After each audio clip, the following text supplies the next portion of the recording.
안녕하세요. 이번 시간에는 공공조달 법률 이해, 즉 제5부에 대한 학습 목표를 알아보겠습니다.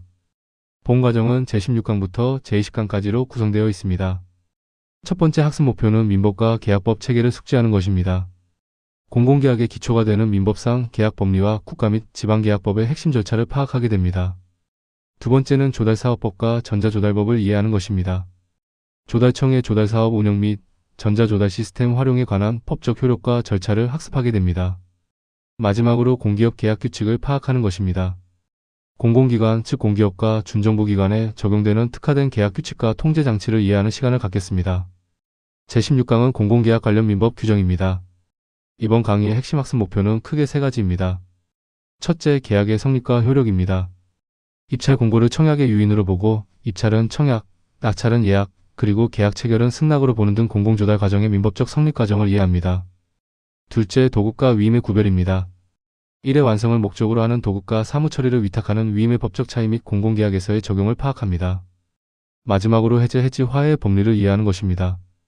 채무 불이행에 따른 계약 해제와 해지, 그리고 분쟁 해결을 위한 화해의 법적 효력을 이해하는 시간을 갖겠습니다. 이번 슬라이드에서는 입찰부터 계약 성립까지의 과정을 민법적 구조로 매핑하여 설명드리겠습니다. 가장 먼저 입찰 공고입니다. 이는 민법상 청약의 유인에 해당하며 불특정 다수에게 계약 체결을 제외하도록 유도하는 행위입니다. 다음 단계는 응찰, 즉 입찰서 제출입니다. 이는 민법상 청약으로 제출과 동시에 구속력이 발생하여 임의 철회가 불가하다는 점을 민법 제527조에서 명시하고 있습니다. 이후 심사를 통해 낙찰자가 결정되는데 이는 민법상 예약의 성격을 가집니다. 본 계약 체결 전 단계이며 낙찰 통지 시점에 계약 체결 의무가 발생합니다. 마지막으로 계약 체결입니다. 계약서를 작성하는 단계로 이는 민법상 승낙에 해당합니다. 기명 날인 시 계약이 확정적으로 성립하고 효력이 발생하게 됩니다. 특히 협상에 의한 계약의 경우 협상 과정에서 조건 변경 시 이는 새로운 청약으로 간주되며 최종 합의 시에 계약이 성립한다는 점을 민법 제534조가 규정하고 있습니다. 다음으로 공공계약의 법적 성격을 규정하는 민법상 도급과 위임의 주요 차이점을 비교해 보겠습니다. 먼저 정의 및 목적에서 도급은 일의 완성을 목적으로 하며 어떤 일을 완성할 것을 약정하고 그 일의 결과에 대해 보수를 지급합니다. 반면 위임은 사무의 처리를 목적으로 하며 사무의 처리를 위탁하고 상대방이 이를 승낙함으로써 성립합니다. 보수 지급 기준을 보면 도급은 결과 중심으로 일이 완성되지 않으면 원칙적으로 보수 청구가 불가합니다. 위임은 과정 중심으로 사무 처리 자체에 대한 대가 지급이 성공 여부와 무관하게 가능합니다. 핵심 의무의 경우 도급은 완성 의무 및 담보 책임을 지며 완성된 목적물의 하자에 대해 무과실 책임을 부담합니다. 위임은 선관주의 의무, 즉 선량한 관리자의 주의로 사무를 처리해야 합니다. 기타 의무로 도급은 목적물 인도 의무를 지며 위임은 보고 의무와 취득물 인도 의무가 있습니다. 공공조달 적용 사례를 보면 도급은 공사, 물품 제조 및 구매 등 대부분의 조달 계약에 해당하며 위임은 감리, 자문, 연구 용역 등 전문 지식이나 재량이 필요한 용역 계약에 적용됩니다. 특히 용역 계약의 법적 성격은 혼재되어 있는 경우가 많습니다. 형식상으로는 도급 계약 형태를 띠지만 실질적인 내용에서는 위임의 요소가 강하게 나타나는 경우가 많으므로 법적 분쟁 시 계약의 구체적 내용을 따져 판단해야 합니다. 계약의 해제, 해지 및 화해에 대해 알아보겠습니다. 먼저 계약의 해제는 유효하게 성립된 계약의 효력을 당사자의 일방적 의사표시에 의해 소급적으로 소멸시키는 것을 말합니다. 계약이 처음부터 없었던 상태로 돌아가므로 원상회복 의무가 발생하며 민법 제543조부터 제549조의 법적 근거를 둡니다. 예를 들어 물품 납품 계약에서 납품기한 내에 물품을 전혀 납품하지 않거나 납품이 불가능해진 경우에 적용됩니다. 다음으로 계약의 해지입니다. 이는 계속적 계약관계에서 당사자의 일방적 의사표시에 의해 계약의 효력을 장래에 향하여 소멸시키는 것입니다. 과거의 효력은 유지되며 해지 시점 이후부터 계약관계가 종료됩니다. 민법 제550조부터 제552조의 법적 근거가 있습니다. 장기계속 공사계약이나 용역계약 도중에 업체의 부실로 인해 더 이상 계약 유지가 어려울 때 주로 적용됩니다. 마지막으로 화해입니다. 당사자가 상호 양보하여 분쟁을 끝낼 것을 약정하는 계약입니다. 창설적 효력을 가지며 화해 계약이 성립하면 종전의 법률관계는 소멸하고 새로운 권리가 발생합니다. 민법 제731조부터 제733조에 근거합니다. 국가계약분쟁조정위원회의 조정안을 양 당사자가 수락하거나 중재법에 따른 중재 판정이 내려진 경우가 대표적인 적용 사례입니다. 제17강에서는 공공계약 법령의 이해에 대해 학습합니다. 이번 강의의 핵심 목표는 세 가지입니다. 첫째, 가격 결정 기준입니다. 추정 가격과 예정 가격의 차이를 이해하고 가격 결정 방식의 원리와 기준을 파악합니다. 둘째, 계약 및 낙찰입니다. 일반, 제한, 지명 경쟁 등 계약 방법과 적격 심사 협상에 의한 계약 등 낙찰자 선정 방식을 숙지합니다. 마지막으로 분쟁 해결 절차입니다. 입찰 및 계약 과정에서 발생할 수 있는 이해 신청 및 분쟁 조정 절차를 파악하여 권리 구제 방법을 이해하는 시간을 갖겠습니다. 이번 슬라이드에서는 공공조달의 핵심 절차와 기준에 대해 알아보겠습니다. 먼저 가격 결정 기준입니다.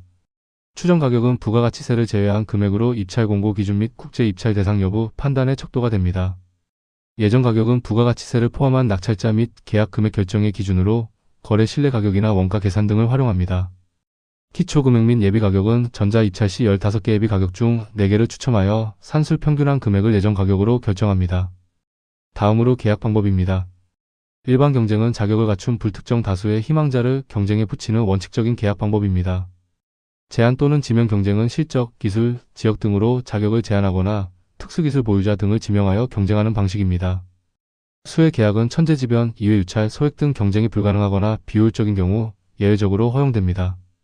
마지막으로 낙찰자 선정 방식입니다. 적격 심사제는 이행 능력과 입찰 가격을 종합 심사하여 일정 점수 이상인 최저가 입찰자를 낙찰자로 선정합니다. 협상에 의한 계약은 기술 제안서와 가격을 종합 평가한 후 고득점 순으로 협상을 통해 낙찰자를 결정하는 방식으로 기술이 중요한 경우에 활용됩니다. 기타 방식으로 2단계 경쟁이나 종합 심사 낙찰제 등도 있습니다. 이어서 국가기관과 지방자치단체에 적용되는 계약 법령의 주요 차이점을 비교해 보겠습니다. 먼저 관장 기관 및 운영 체계입니다. 국가계약은 기획재 정부의 독립예규로 운영되며 중앙관서의 장에게 위임합니다. 지방계약은 행정안전부의 통합예규로 관리되며 지자체 특성에 맞게 운영됩니다. 지역 제한 및 공동 도급에 있어서는 국가계약은 지역 제한고시 금액 미만 공사 또는 용역의 지역 의무 공동 도급 제도가 있으나 지방계약법보다 제한적으로 적용됩니다. 반면 지방계약은 지역 제한 경쟁 및 지역 의무 공동 도급 규정이 더 구체적이고 강력하게 적용되어 지역 균형 발전을 목적으로 합니다. 보고 및 공개 절차에서는 국가계약은 계약 체결 후 30일 이내에 보고하고 나라장터 등 지정정보 처리 장치에 공개합니다. 지방계약은 회계 연도 종료 후 60일 이내에 보고하고 지자체 홈페이지 및 지정정보 처리 장치에 공개합니다. 특화 제도로는 국가계약은 청렴계약제를 강조하여 투명성과 공정성 확보에 중점을 둡니다. 지방계약은 주민참여감독자 제도를 운영하여 주민생활 밀접 공사에 주민대표가 감독에 참여하게 합니다. 다음으로 이해 신청 및 분쟁 해결 절차에 대해 알아보겠습니다. 입찰 및 계약 과정에서 불이익을 받은 조달업체는 정당한 권리 구제를 위해 이해 신청 및 분쟁 조정 제도를 활용할 수 있습니다. 신속한 분쟁 해결을 위해 단계별 절차와 시한을 정확히 준수하는 것이 중요합니다. 주요 단계를 살펴보면 첫째, 이해 신청은 처분을 한 날로부터 10일 있은 날로부터 15일 이내에 해당 발주 기관의 장에게 제기해야 합니다. 이해 신청 기한을 놓치면 행정적 구제 기회를 상실할 수 있으므로 처분 인지 즉시 대응이 필요합니다. 둘째, 재심 청구입니다. 이해 신청 조치에 불복하거나 15일 이내 미조치 시 20일 이내에 국가 또는 지방계약분쟁조정위원회에 조정을 청구할 수 있습니다. 셋째, 조정의 효력입니다. 조정안을 양 당사자가 수락하면 재판상 화해와 동일한 효력이 발생하여 분쟁이 종결됩니다. 넷째, 중재입니다. 계약 당사자 간 합의가 있는 경우 대한상사중재원 등의 중재 판정을 통해 단심으로 신속하게 해결할 수 있습니다. 마지막으로 소송입니다. 행정심판이나 분쟁 조정을 거치지 않고도 민사소송이나 행정소송을 바로 제기할 수 있습니다. 이 모든 절차는 입찰 참가 자격, 낙찰자 결정, 계약 금액 조정 등 법령이 정한 조정 대상 사항인지 사전에 확인해야 합니다. 국가계약법 제28조 등을 참조하시면 됩니다. 제18강에서는 조달사업 법령의 이해에 대해 학습합니다. 이번 강의의 핵심 목표는 3가지입니다. 첫째, 정책심의 체계를 이해하는 것입니다. 조달정책심의위원회의 역할과 구성, 조달사업의 정책적 기반 및 추진체계를 파악합니다. 둘째, 중앙조달 및 특수계약입니다. 중앙조달 의무 대상 범위와 제3자 단가 계약, 다수공급자 계약 등 특수계약 제도의 특징을 숙지합니다. 마지막으로 공정조달과 제재입니다. 불공정 조달 행위의 유형과 이에 대한 조사 및 제재 처분 등 공정조달 관리 체계를 이해하는 시간을 갖겠습니다. 이번 슬라이드에서는 조달사업법의 핵심 포인트를 살펴보겠습니다. 먼저 중앙조달 의무 범위입니다. 물품 구매 및 제조의 경우 추정 가격 1억 원 이상인 경우 조달청에 계약 체결 요청 의무가 발생합니다. 공사계약은 종합공사 30억 원, 전문공사 3억 원 이상일 때 조달청의 요청이 필수입니다. 용역계약은 일반 용역 1억 원 이상, 건설기술 용역 2억 원 이상일 때 해당하며 기관별 규정에 따라 상이할 수 있습니다. 다음으로 특수계약 제도입니다. 제3자 단가 계약은 조달청이 단가 계약을 체결한 후 다수의 수요 기관이 공통적으로 이용하는 제도입니다. 다수 공급자 계약, 즉 MAS는 품질과 성능이 유사한 물품을 2인 이상과 계약하여 수요 기관이 선택할 수 있게 하며 시장가 이하를 유지합니다. 카탈로그 계약은 상품 정보가 담긴 카탈로그를 제시받아 계약한 후 제안서 평가로 납품자를 선정하는 방식으로 IT 서비스 등에 활용됩니다. 마지막으로 대금 및 수수료입니다. 대금 대지급은 기업의 유동성 지원을 위해 조달청이 수요 기관을 대신하여 대금을 선 지급할 수 있습니다. 조달 수수료는 조달 사업 수행 대가로 징수되며 대금선 지급 등 요건 충족 시 20% 범위 내 감면이 가능합니다. 연체료 부과는 대금이나 수수료를 체납한 수요 기관에 대해 부과될 수 있습니다. 다음으로 조달 특수계약 유형들을 비교해 보겠습니다. 제3자 단가 계약, 다수공급자 계약, 그리고 카탈로그 계약의 주요 대상, 절차 및 특징입니다. 먼저 조달 대상을 보면 제3자 단가 계약은 수요 빈도가 높고 규격이 확정된 범용 물품이 대상입니다. 다수공급자 계약, 즉 MAS는 품질과 성능이 유사한 상용 물품이 대상이며 2인 이상 납품됩니다. 카탈로그 계약은 규격 확정이 곤란하거나 복잡한 신기술 및 서비스, 예를 들어 IT나 클라우드, 혁신 제품 등이 대상입니다. 선정 절차는 제3자 단가 계약이 조달청이 특정 업체와 단가 계약을 체결한 후 수요 기관이 납품을 요구하는 단일 계약 방식입니다. MAS는 조달청이 다수 업체와 계약한 후 나라장터 쇼핑몰에 등재하여 기관이 선택하는 쇼핑몰 선택 방식입니다.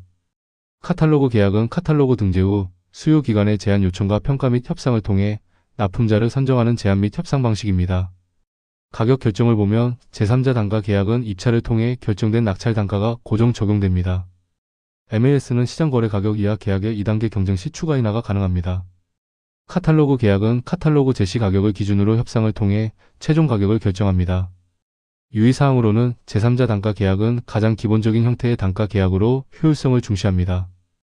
MAS는 우대 가격 유지 의무 위반 시 제재가 엄격하며 가장 널리 쓰이는 방식입니다. 카탈로그 계약은 디지털 서비스몰 등 특화몰에서 주로 활용되며 유연성이 높다는 특징이 있습니다. 이어서 불공정 조달 행위 및 제재에 대해 알아보겠습니다. 6대 불공정 조달 행위는 계약 관련 서류 위조, 변조 또는 허위 서류 제출, 직접 생산 기준 위반, 원산지 허위 표시, 계약 규격과 다른 제품 납품, 우수 조달 물품의 거짓 및 부정한 방법 지정, 그리고 MAS 우대 가격 유지 의무 위반이 있습니다. 이는 조달사업법 제21조에 근거합니다. 이러한 행위적 발시 행정 제재 조치가 따릅니다. 주요 제재 내용은 입찰 참가 자격 제한으로 부정당업자로 지정되어 일정 기간 동안 모든 공공기관의 입찰 참가가 금지됩니다.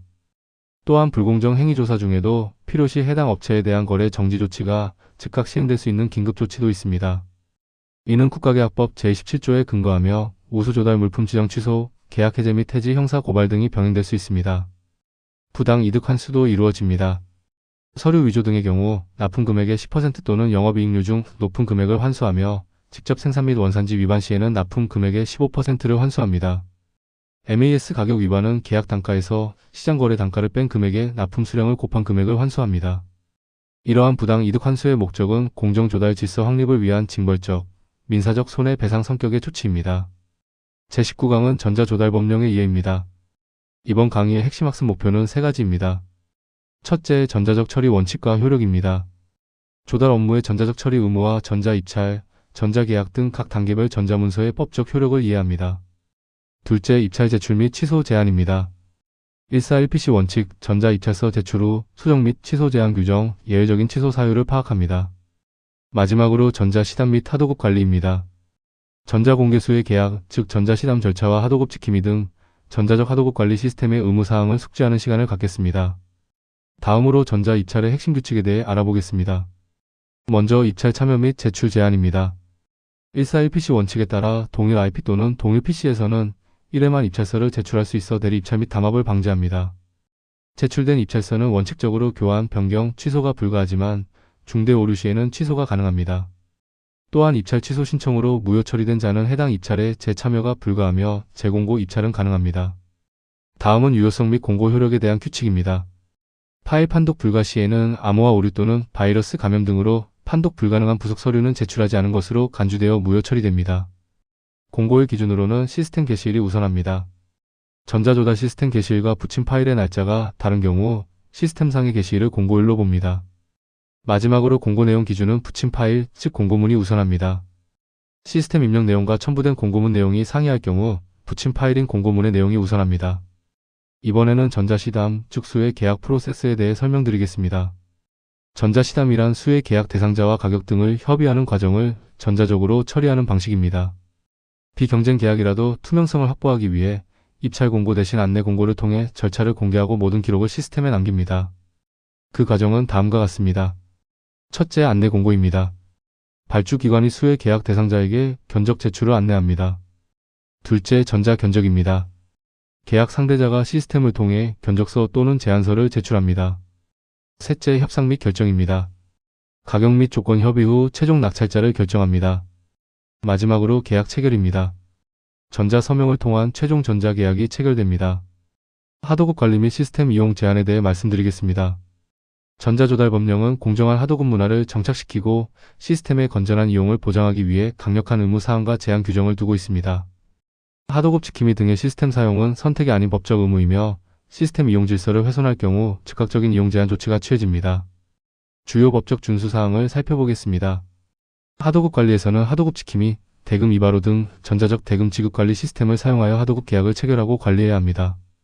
또한 원도급자와 하수급인은 대금 수령 및 지급을 위한 전용 계좌를 개설하고 시스템에 등록해야 합니다. 이용 제한 사항으로는 허위 정보 기재 금지가 있습니다. 사용자 등록이나 입찰 참가 시 허위 정보를 입력하거나 문서를 위변조하여 제출하는 경우 시스템 이용이 제한됩니다. 전자 조달 질서 훼손 역시 금지됩니다. 시스템에 부정한 방법으로 접속하거나 해킹 시도 등 시스템의 안정성을 해치는 행위 적발 시 즉시 차단됩니다.